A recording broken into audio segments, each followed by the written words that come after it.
El pasado, instrucciones de uso, historia, memoria, política. Enzo Traverso. Capítulo primero.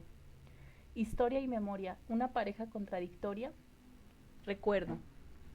Historia y memoria nacen de una misma preocupación y comparten el mismo objeto, la elaboración del pasado. Pero existe una jerarquía entre las dos. La memoria, se puede decir con Paul Ricoeur, que posee un estatuto matriarcal. La historia es un relato, una escritura del pasado según las modalidades y reglas de un oficio, de un arte o, entre muchas comillas, una ciencia, que trata de responder a cuestiones que plantea la memoria. La historia nace de la memoria, pues se libera poniendo el pasado a distancia, considerándolo, según la expresión, como un pasado en sí. Ha llegado por fin a ser de la memoria uno de los campos de búsqueda, como la prueba la historia contemporánea. La historia del siglo XX, también llamada la historia del tiempo presente, analiza el testimonio de los actores del pasado e integra el relato oral en sus fuentes, de igual manera que los archivos y otros documentos materiales o escritos. Luego, la historia nace de la memoria, que es una de sus dimensiones. Después,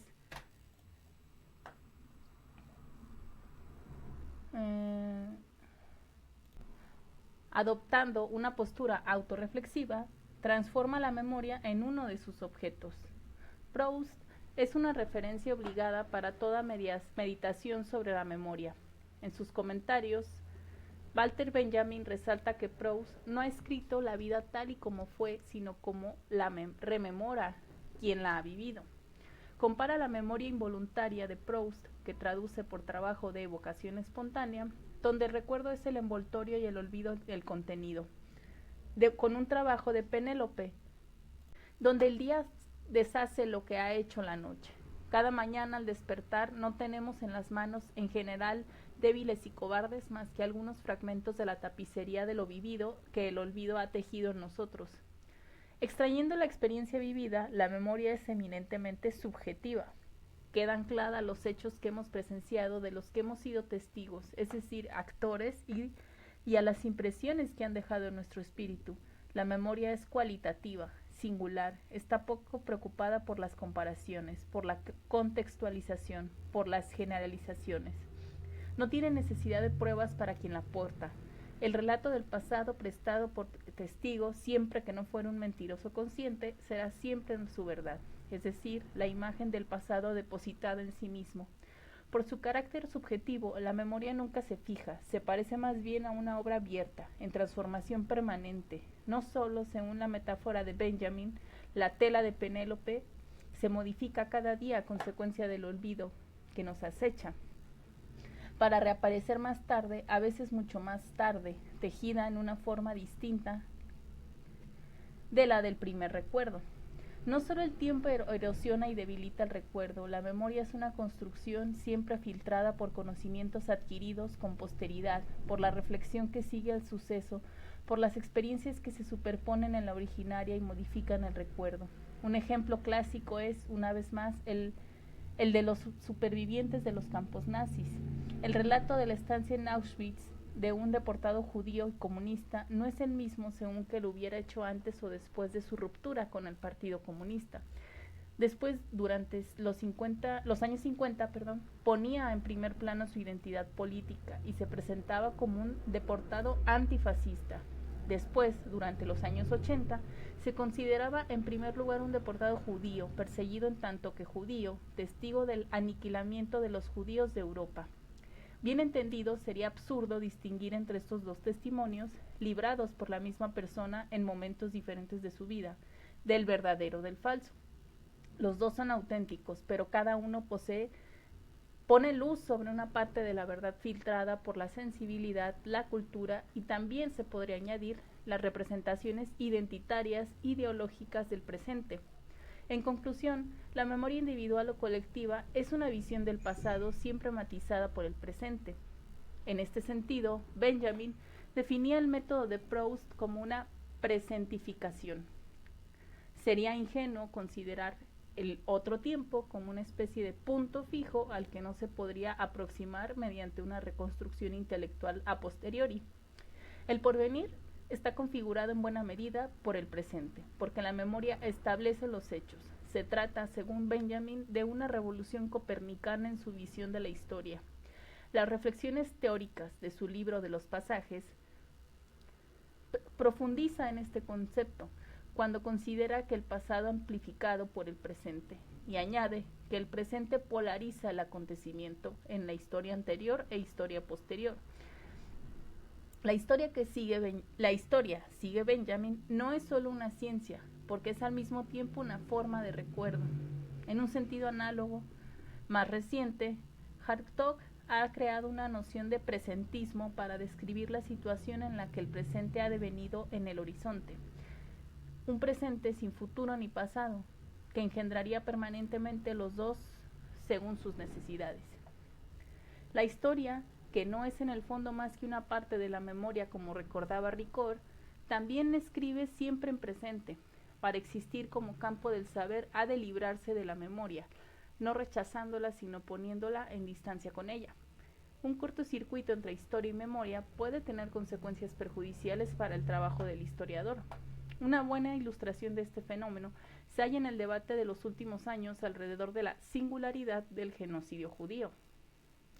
La irrupción de esta controversia en la obra del historiador se debe inevitablemente a los recorridos de la memoria judía, a su emergencia en el espacio público, a su interferencia en las prácticas tradicionales de la investigación, con frecuencia confrontadas con autobiografías y los archivos audiovisuales que recogen los testimonios de los supervivientes de los campos.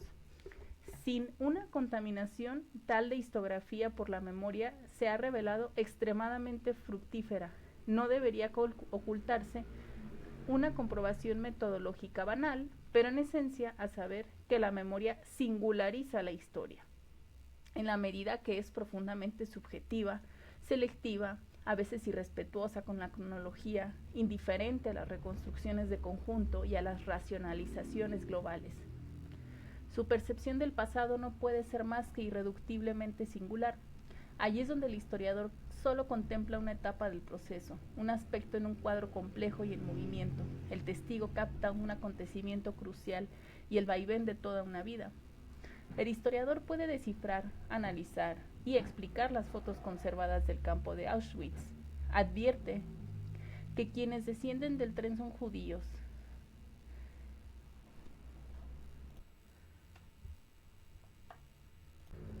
Que la CSS que los observará hará una selección de ellos, que la gran mayoría de las figuras de la foto no tienen más que unas pocas horas por delante. A un testigo, la foto le dirá mucho más, le evocará sensaciones, emociones, ruidos, voces, olores, el miedo, la desorientación de la llegada al campo, la fatiga del largo viaje efectuado en horribles condiciones, sin duda la visión del humo de los crematorios. Es decir, le recordará un conjunto de imágenes y de hechos, todos de ellos singulares, inaccesibles para el historiador, salvo por un relato a posteriori, fuente de una empatía incomparable con la que el testigo ha podido revivir. La foto presenta a los ojos del historiador una víctima anónima. Para un familiar, un amigo o un compañero de detención, la foto evoca un mundo totalmente único. Para un observador exterior, la foto no representa más que una realidad no liberada. El conjunto de estos recuerdos forma parte de la memoria judía, una memoria que el historiador no puede ignorar y que ha de respetar, explorar y comprender, pero a la que no puede someterse. No tiene derecho a transformar la singularidad de esa memoria en un prisma normativo de escritura de la historia.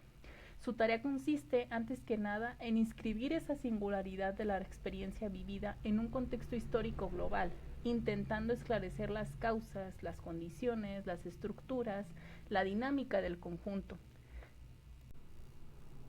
Lo que significa utilizar la memoria después de cribarla en una verificación objetiva, empírica, documental y factual, señalando, si fuese necesario, sus contradicciones y sus trampas, lo que puede ayudar al recuerdo a hacerse preciso, a adquirir contornos más claros, a devenir más exigente, a dar luz, en el ejercicio de remembranza, sobre los aspectos que no son reductibles a elementos fácticos.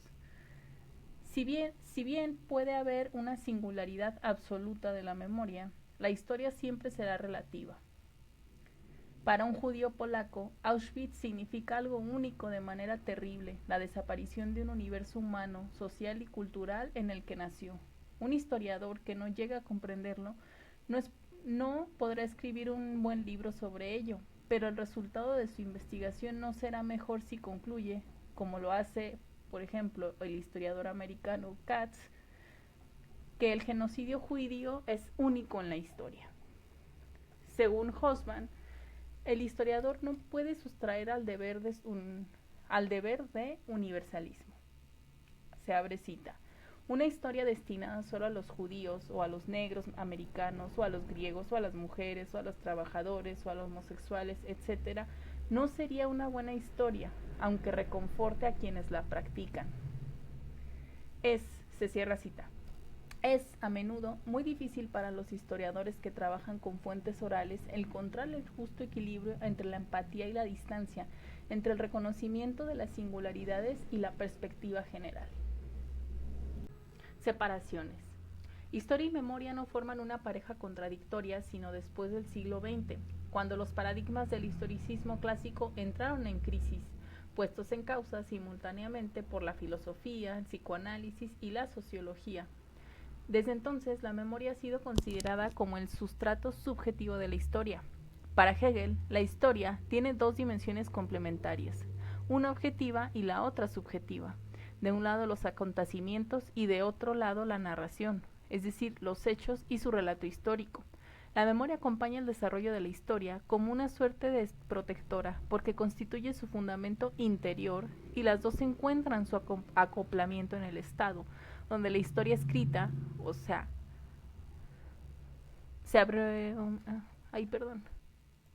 la prosa de la historia refleja como un espejo la racionalidad intrínseca. Hegel presenta esta organización estatal del pasado bajo la forma alegórica del conflicto entre Cronos, el dios del tiempo, y Zeus, el dios de la política. Cronos mató a sus propios hijos, engulle todo a su paso, no dejando rastros detrás suyo. Pero Zeus llega a dominar a Cronos porque ha creado el Estado, capaz de convertir en historia todo lo que Mnemosina, la diosa de la memoria, ha podido recoger del pasado devastador del tiempo. En su fenomenología del espíritu, la memoria definía la historicidad del espíritu, que se manifiesta a la vez como un recuerdo y como un movimiento de la interiorización, en tanto que el Estado se constituye en su expresión exterior. Para Hegel, solo los pueblos con Estado, dotados de una historia escrita, poseen una memoria. Los otros, los pueblos sin historia, es decir, el mundo neuropeo, desprovisto de un pasado estatal y de un relato codificado por la escritura, no puede superar el estadio de una memoria primitiva, hecha de imágenes, pero incapaz de condensarse en una conciencia histórica. Así resulta una doble visión de la historia como una prerrogativa occidental y como un dispositivo de dominación. Esta visión no solo pertenece a Europa, sino que solo puede existir como un relato apologético del poder, lo que Benjamin denunciaba como empatía historicista hacia los vencedores.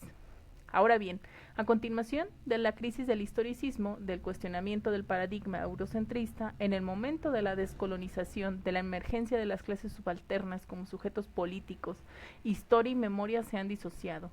La historia se ha democratizado, quebrando las fronteras de Occidente y el monopolio de las élites dominantes. La memoria se ha emancipado de su dependencia exclusiva del texto. La relación entre historia y memoria se ha reconfigurado en una tensión dinámica. La transición no ha sido lineal ni rápida y en cierta manera no se ha acabado del todo. Después de 30 años, los historiadores han incrementado sus fuentes, pero continúan privilegiando los archivos que permanecen como el depósito de los vestigios de un pasado conservado por el Estado.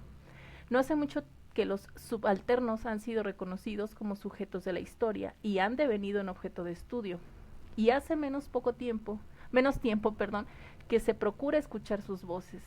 En 1963, todavía Furet no pensaba que se pudiera integrar a las clases subalternas en la historia más que en un plano cuantitativo, tomándolas en consideración solo bajo el signo del número y el anonimato, como elementos perdidos en el estudio demográfico y sociológico, es decir, como entidades condenadas a permanecer silenciosas.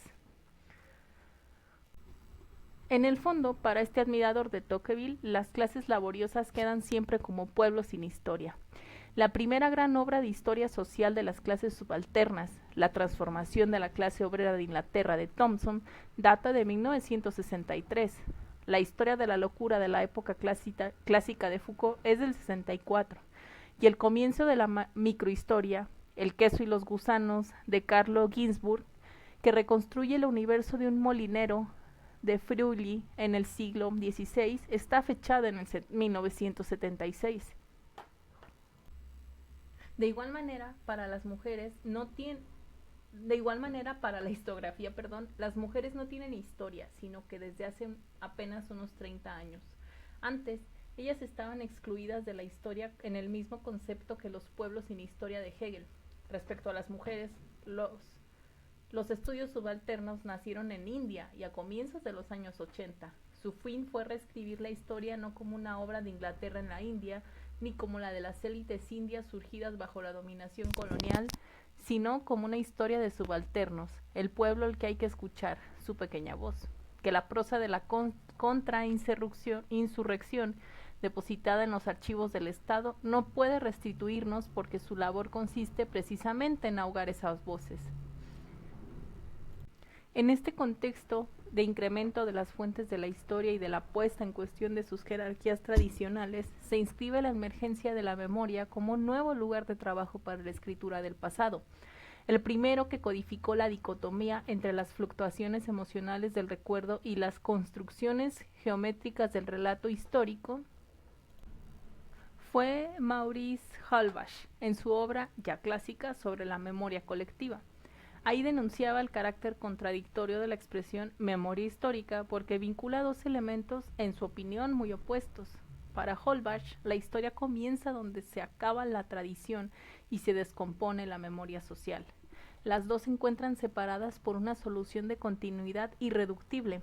La historia supone una mirada externa sobre los acontecimientos del pasado, mientras que la memoria implica una relación de interioridad con los hechos relatados.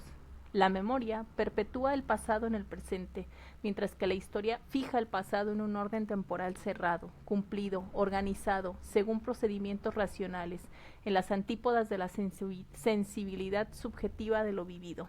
La memoria atraviesa las épocas, mientras que la historia las separa. Finalmente, Halbach opone la multiplicidad de memorias, vinculada a los individuos y a los grupos portadores de ellas, y siempre elaborada en el interior de marcos sociales dados, al carácter unitario de la historia, que se declina en historias nacionales o en la historia universal, pero que excluye la coexistencia en un mismo relato de varios regímenes temporales. Resumiendo, Halbach opone la historia positivista, o sea, el estudio científico del pasado sin interferencias con el presente, una memoria subjetiva basada en lo vivido de los individuos y de los grupos. Radicalizando la perspectiva, compara la pretensión de separar historia y memoria en la oposición entre tiempo matemático y tiempo vivido de Bergson. La historia, indica el autor, ignora las percepciones subjetivas del pasado privilegiando cortes convencionales, impersonales, racionales y objetivos. Esta dicotomía ha sido retomada recientemente por Joseph Hayem, que en su calidad de historiador se presenta como un párvulo en el seno del mundo judío. En una comunidad soldada por la religión, la imagen del pasado se ha forjado al hilo de los siglos gracias a una memoria ritualizada que fijaba estas modalidades y los ritmos de una temporalidad judía separada del mundo exterior. Por ello, la historiografía judía nace de una ruptura con la memoria judía, la única que antes había asegurado una continuidad en términos de identidad y de autorrepresentación en el seno del mundo judío. Esta ruptura estuvo marcada por la emancipación, que engendró un proceso de asimilación cultural con el medio y, en el interior de la comunidad, con el desmoronamiento de la antigua organización social centrada en la sinagoga, abriéndose en un mundo secularizado y adoptando los cortes temporales de la historia profana, la historia judía. No podía más operar una ruptura. por sus modalidades, sus fuentes, sus fines con la memoria judía. La antinomia entre historia y memoria ha sido reafirmada por Pierre Nora, a quien se debe la renovación a partir de los años 80 del debate historiográfico sobre la memoria. Ha retomado por su cuenta la tesis de Holbach, ofreciendo una visión bien problemática de los procedimientos de la escritura de la historia. Memoria e historia, explica Nora, están lejos de ser sinónimos, pues todo les opone. La memoria es vida, lo que expone la dialéctica del recuerdo y la amnesia, inconsciente de sus deformaciones sucesivas, vulnerables a todas las utilizaciones y manipulaciones, susceptible de largas latencias y de repentinas revitalizaciones. Ahora bien, este vínculo vivido en el presente eterno no puede ser asimilado a la historia, representación del pasado que, bien que problemática y siempre incompleta, se quiere objetiva y retrospectiva, fundada en la distancia. La memoria es afectiva y mágica, encargada de sacralizar los recuerdos, mientras que la historia es una visión secular del pasado, sobre el cual construye un discurso crítico. La memoria tiene una vocación singular, ligada a la subjetividad de los individuos y de los grupos. La historia tiene una vocación universal. La memoria es un absoluto y la historia solo conoce lo relativo. A partir de esta comprobación, Nora solo puede concebir una relación entre historia y memoria, la de un análisis y una reconstrucción de la memoria según los métodos de las ciencias sociales, de las que forma parte la historia. En esta perspectiva, ha abierto un campo historiográfico extremadamente ambicioso: reconstruir la historia nacional alrededor de los lugares de memoria, del territorio a los paisajes, de los símbolos a los monumentos, de las conmemoraciones a los archivos, de los emblemas a los mitos, de la gastronomía a las instituciones, de Juana de Arco a la Torre Eiffel. Pero lejos de ser el lote exclusivo de la memoria, los peligros de sacralización, mitificación y amnesia acechan permanentemente la escritura de la historia, y una gran parte de la historiografía moderna y contemporánea ha caído en esa trampa. La empresa de Nora no escapa a esta regla, al dar un espacio modesto al pasado de la Francia colonial entre su multitud de lugares de memoria. Según Perry Anderson, el más severo de sus críticos, la empresa editorial de Nora reduce las guerras coloniales francesas desde la conquista de Argelia a la derrota en Indochina, a una exposición de fruslerías exóticas que hubieran podido ser presentadas en la Exposición Universal de 1931. ¿Qué valen los lugares de memoria que olvidan incluir las voces silenciadas? No solo la historia tiene sus olvidos, igual que la memoria, pero puede también tener auge y encontrar su razón de ser en la desaparición de otras historias, en la negación de otras memorias.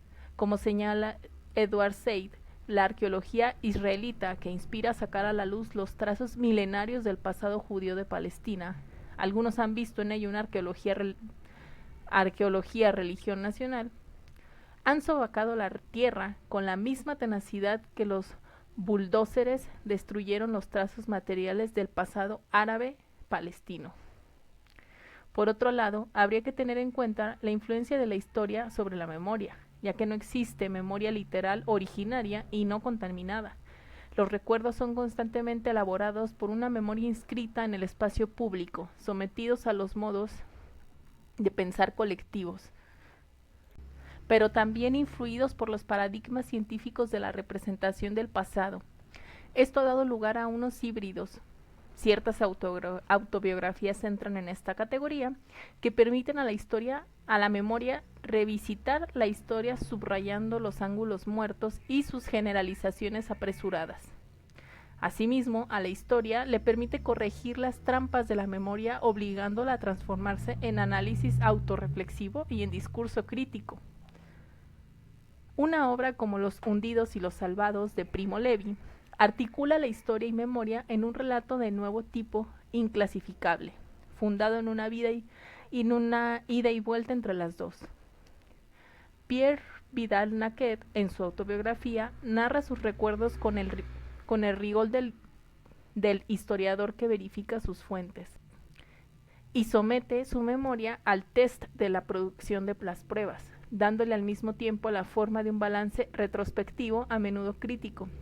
No se trata solo de su relato, precisa en la introducción, porque toma en cuenta la correspondencia de sus padres, el diario de su padre, el que su hermana comenzó a escribir después del arresto y la deportación de sus padres, pero también y sobre todo porque se apoya en su conocimiento de todo un periodo histórico.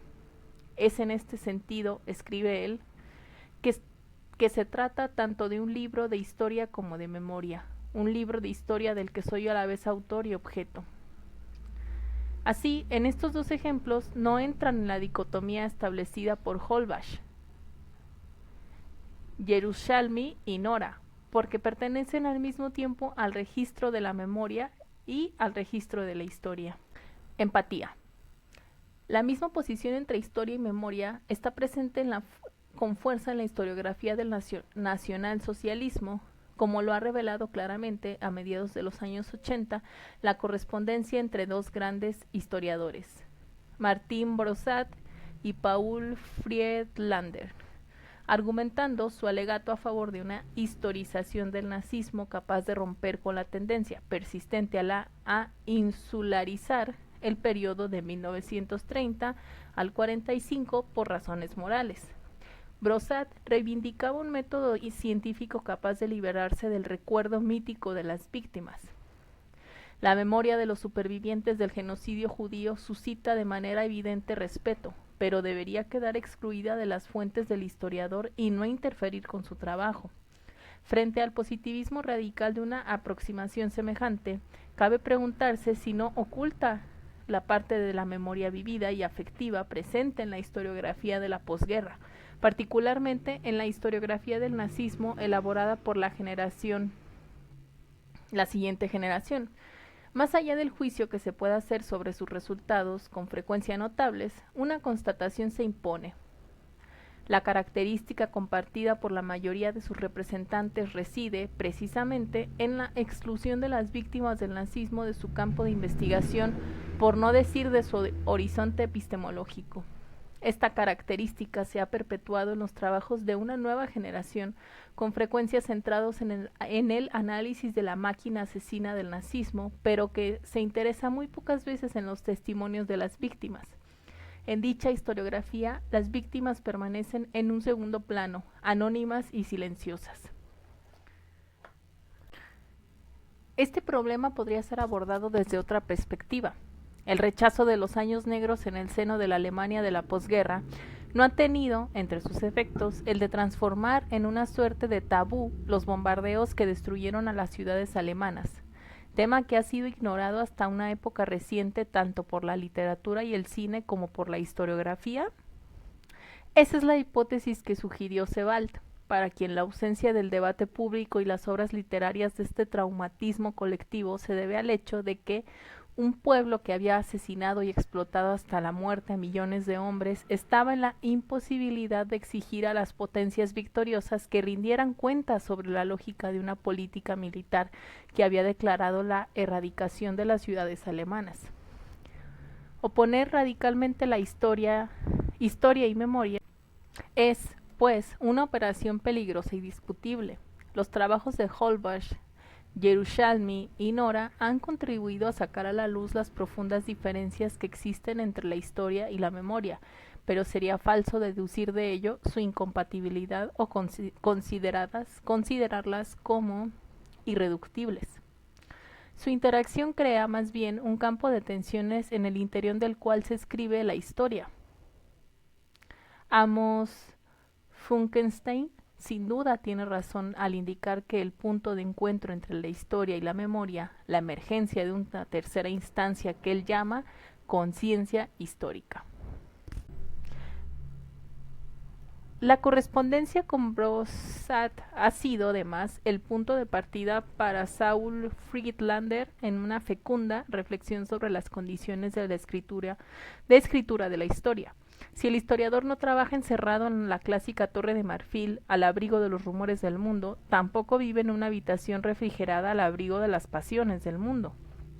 Padece los condicionamientos de un contexto social, cultural y nacional. No escapa a las influencias de sus recuerdos personales ni a los de un saber heredado, del cual puede intentar librarse, pero no negándolo, sino por esfuerzo de distanciamiento crítico. En esta perspectiva, su labor no consiste en intentar evacuar la memoria personal, individual y colectiva, sino en poner la distancia e inscribirla en un conjunto histórico más amplio. Hay pues en el trabajo del historiador una parte de transfer que orienta la elección, el acercamiento y el tratamiento de su objeto de investigación de lo que ha de ser consciente. Friedlander define así la escritura de la historia como un préstamo del léxico del psicoanálisis, como un acto de trabajo elaborativo. Working thought. La distancia cronológica que separa al historiador del objeto de su investigación crea una especie de pantalla protectora, pero la emoción que, a menudo de manera imprevista y repentina, surge a lo largo de su trabajo solo puede vencer este diafragma temporal. Esta empatía, unida a la vivencia individual del historiador, no tiene forzosamente efectos negativos. Puede también ser fructífera, a condición de que el historiador sea consciente de ella y sepa dominarla. La obra de Friedlander constituye un buen ejemplo de ello. En Nazi Germany and the Jews ha registrado una constelación de destinos individuales en un relato histórico global de Alemania antes de la Segunda Guerra Mundial. De esta manera, ha sido capaz de superar la divergencia tradicional entre los estudios del nazismo. Por un lado, las investigaciones realizadas básicamente en los archivos que focalizan la atención en la ideología y las estructuras del régimen. Por otro, una reconstrucción del pasado fundada de manera exclusiva en la memoria de las víctimas y a veces depositada en una amplia literatura testimonial, a veces conservada en archivos visuales o sonoros. Friedlander ha intentado integrar esas dos perspectivas para llegar a una reconstrucción global del proceso histórico, introduciendo la voz de las víctimas que, de otra manera, se reduciría al análisis de decisiones políticas y de actos administrativos. A pesar de su postura positivista, los historiadores que nacieron entre 1920 y comienzos del 30, es decir, Martin Brossard, Hans Mommsen, Andreas Hillgruber, Ernest Nolte, Hans Ulrich Belbel, etc., tienden también a sentir una empatía con los actores del pasado que implica recuerdos personales. Las investigaciones sobre la historia de la vida cotidiana bajo el nazismo dibujan, en la mayoría de los casos, un cuadro social en el que las víctimas simplemente desaparecen. Otros no han escapado a la trampa del relato apologético. Para Andreas Hillgruber, un joven soldado de 1945, al describir el último año de la Segunda Guerra Mundial, el historiador debe identificarse con el destino del pueblo alemán del Este y con los esfuerzos desesperados y costosos del Oster que intentaban defender a esa población en contra de la venganza del ejército rojo. Las violaciones colectivas, los asesinatos arbitrarios y las innumerables deportaciones y a mantener abiertas las rutas terrestres marítimas que permitieran a los alemanes de los territorios orientales la huida hacia el oeste. Ahora bien, como se lo ha recordado Habermas en aquel último año de guerra de la resistencia encarnizada de la Wehrmacht, la condición más bien era la condición también para la prosecución de las deportaciones hacia los campos nazis, donde las cámaras de gas continuaban funcionando. Tradicionalmente, la historiografía no se presentaba bajo la forma de un relato polifónico por la simple razón de que las clases subalternas estaban excluidas, con el resultado de reducir la narración del pasado al relato de los vencedores. Este historicismo que denunciaba Benjamin en sus tesis sobre el concepto de la historia, donde el historiador tomaba el método como una empatía unilateral con los vencedores. En verdad, esta empatía no es siempre un sinónimo de apología. Algunos recusan, como Ian Kershaw en su biografía de Hitler, que presenta con el trabajo de un historiador estructuralista. Su elección está motivada tanto por la inconsistencia de la vida privada del Führer, que reduciría cualquier empatía a una adhesión a sus designios políticos, tanto como por su deseo de diferenciar su biografía de la más antigua de Joachim Fest. Fascinado por la grandeza demoníaca del Hitler, Fest no ha podido evitar, sin haber la intención, de registrarle en un buen lugar en el panteón de los héroes alemanes. Otros han adoptado una actitud de empatía crítica, fuente de conmoción más que de identificación, que ayuda a comprender los comportamientos de los actores de la historia sin justificarlos. Ese es el esfuerzo realizado por Hannah Arendt para penetrar en el universo mental de la SS de Eichmann, esfuerzo que no fue comprendido y que no le fue perdonado en el momento de la publicación de su ensayo sobre la banalidad del mal. Es también el trabajo microhistórico de Christopher Browning, que ha intentado comprender los caminos y las etapas por los que hombres ordinarios, como los miembros de del 101 Batallón de Reserva de la Policía Alemana en Polonia en 1941, pudieron transformarse en un equipo de profesionales de la masacre. Las derivas de una empatía de sentido común, desprovista de distancia crítica respecto a su objeto, son tan frecuentes como que la polifonía de los actores resulte inaudible, de tal manera que solo se escuche una sola voz sin interacción de memorias antagonistas en el espacio público. Si en Argelia la independencia ha dado paso de manera rápida a una historia oficial de la guerra de liberación, en Francia el olvido no podía eternizarse. Tenía que dejar tarde o temprano lugar a una escritura de la historia alimentada de la multiplicidad de memorias. La memoria de Francia colonial, la de los Pied Noirs, la de Jarquis, la de los inmigrantes argelinos y de sus hijos, y también la del movimiento nacional argelino, de la cual varios de sus representantes llevan hoy la herencia en el exilio, se enmarañan en una historia de memoria de la guerra de Argelia que impide una escritura de la historia fundada sobre una empatía unilateral y exclusiva. La escritura de esta historia solo puede hacerse bajo la mirada vigilante y crítica de varias memorias paralelas que se expresan en el espacio público. Esta interacción de memorias ha obligado incluso a los torturadores a abandonar su silencio, a ofrecer una versión del pasado. En resumen, historia y memoria interactúan aquí para retomar una expresión muy pertinente de David Mires, como categorías fluctuantes en el seno de un campo dinámico. Más allá de los Alpes, el paisaje memorial e historiográfico es muy diferente. Georges Lemos, uno de los historiadores más fecundos de la posguerra, había hecho poco antes de su muerte el elogio de su colega italiano Renzo de Felice, muy conocido por su monumental biografía de Mussolini. El principal mérito de Felice, según Mauss, presidía precisamente en su empatía con el fundador del fascismo, en el hecho de que había intentado proceder desde el interior imaginado como el mismo Mussolini concebía sus actos. En su autobiografía, Mauss cuenta a título anecdótico un episodio de su adolescencia donde se codió con el dictador italiano. En 1933, él se encontraba en Florencia con su madre. El eje entre Italia fascista y la Alemania nazi acababa de establecerse, lo que provocó la inquietud entre los refugiados judíos alemanes en la península, que temían ser entregados a las autoridades nazis.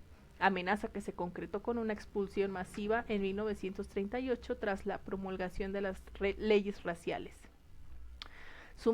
La madre del joven Mauss decidió entonces escribir a Mussolini para pedirle su protección, después de recordarle la ayuda financiera que su esposo, potente editor berlinés de la República de Weimar, le había entregado antes de su llegada al poder. La llamada telefónica en el que el duque hizo a la madre para tranquilizarla, según George Mauss, da luz sobre el carácter de Mussolini, al menos sobre el sentido de la gratitud. A diferencia de Mauss, de Felice no tenía anécdotas personales que referir sobre el dictador italiano, pero ha intentado aprender la personalidad en los diferentes volúmenes de su biografía enorme, trabajo escrito siempre creciente con el paso del tiempo. Poco antes de su muerte, De Felice publicó una obra muy controvertida, Rojo y Negro, en la que interpretaba la última etapa del itinerario de Mussolini en su papel de la guerra civil italiana en los años 43 y 45.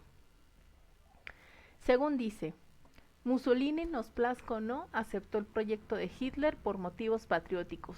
Fue un verdadero sacrificio en el altar de la defensa de la patria. Los historiadores franceses están familiarizados con esta tesis, en otro tiempo defendida por Robert Aron, que presentaba el régimen de Vichy como un escudo protector contra las ansias de ocupación total del país, evitando de esta manera un destino comparable al de Polonia. Los historiadores del colonialismo fascista han sacado a la luz documentos que las muy amplias investigaciones de Felice en los archivos habían ignorado. El dictador italiano muestra en ellos un aspecto diferente de su carácter, ofrecen otro tono tanto de su sentido de la gratitud como de su espíritu de sacrificio. En el 8 de julio del 36, Mussolini telegrafió a Rodolfo Graziani, uno de sus principales responsables militares de la guerra de Etiopía, una directiva en la que le autorizaba, otra vez más, dirigir sistemáticamente la política de terror y de exterminación contra los rebeldes y las poblaciones cómplices. Con notable devoción patriótica, Graziani no vaciló en utilizar armas químicas para poner fin a la resistencia etíope y, agradecido por ello, Mussolini le reconoció sus méritos, nombrándole ministro de Defensa de la República de Saló en otoño del 43.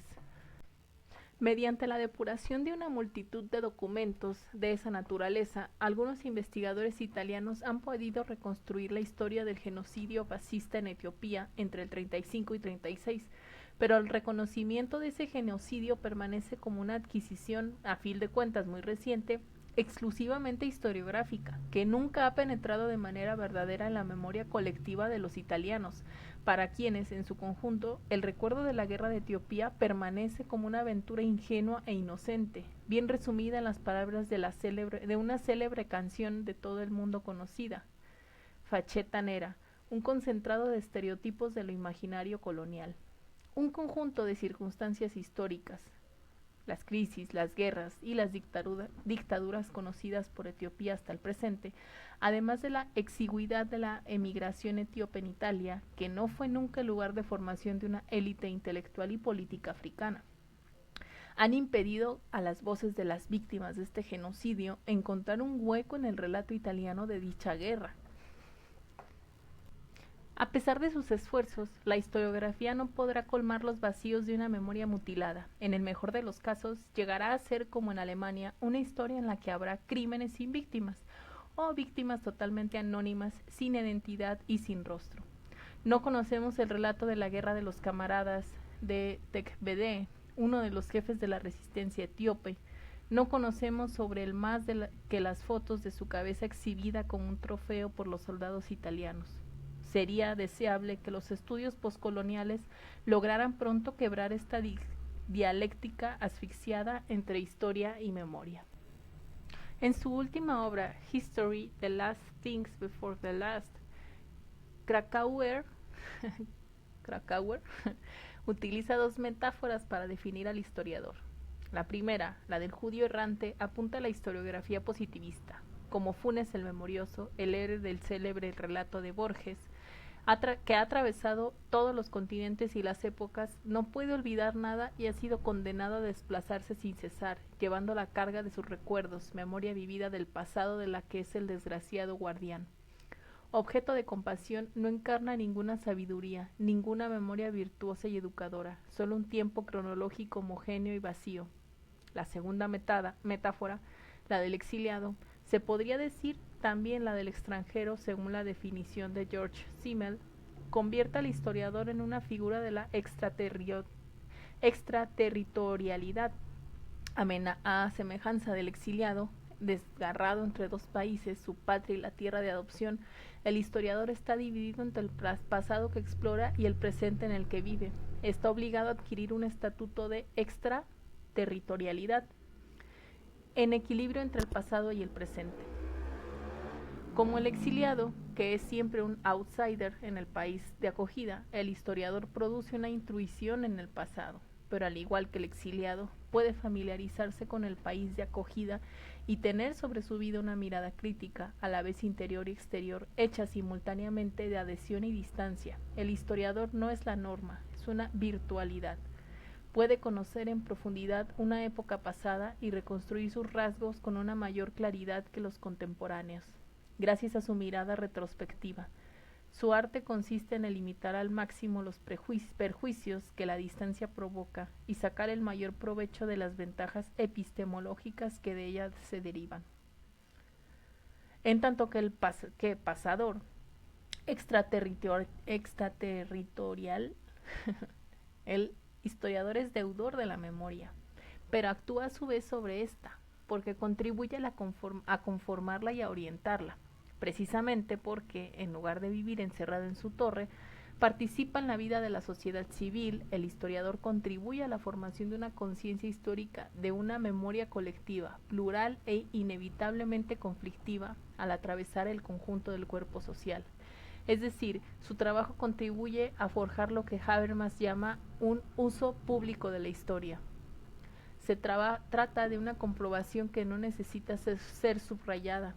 Los debates alemanes, italianos y españoles alrededor del pasado fascista, los debates franceses alrededor del pasado vichista y colonial, los debates argentinos y chilenos alrededor del legado de las dictaduras militares, los debates europeos y americanos alrededor de la esclavitud. La lista sería inagotable. Sobrepasan largamente las fronteras de la búsqueda histórica, invaden la esfera pública e interpelan nuestro presente. En el libro de Ludmila da Silva Catella, No habrá flores en la tumba del pasado, consagrado al recuerdo de las víctimas de la dictadura militar argentina, es un buen ejemplo de búsqueda histórica que hace de la memoria su objeto, al mismo tiempo que se inscribe en un contexto sensible donde, inevitablemente, participa de un uso público de la historia. Antes que nada es una historia oral, porque el autor ha hecho una indagación en las familias, padres, hijos, hermanos y hermanas de los desaparecidos de La Plata, ciudad donde la represión militar fue especialmente virulenta y extendida. Ese es el relato de su miedo, de su esperanza, de su espera, de su ira, de su valentía, de la necesidad de actuar, de su alivio después de cada pequeña acción pública. Después es una historia política, cómo han empezado a organizarse, cómo han encontrado la fuerza para actuar públicamente, para inventar formas de lucha, de denuncia, de contrainformación y de símbolos, por ejemplo el pañuelo. Con estas acciones respondían a un imperativo moral, a una necesidad personal y cómo dieron lugar a un movimiento político de fuerte impacto sobre el conjunto de la sociedad civil. Cómo madres y a veces abuelas que eran mujeres de su casa se convirtieron en dirigentes de un movimiento de la sociedad civil contra la dictadura militar. Al lado de la historia oral y de la historia política está la antropología y la psicología, un estudio sobre el sufrimiento y sobre la imposibilidad del duelo relacionados con la desaparición. Los familiares saben que los desaparecidos están muertos, pero no los pueden considerar tales ya que sus cuerpos no han sido encontrados. De ahí la especificidad, incluso la creatividad de una remomeración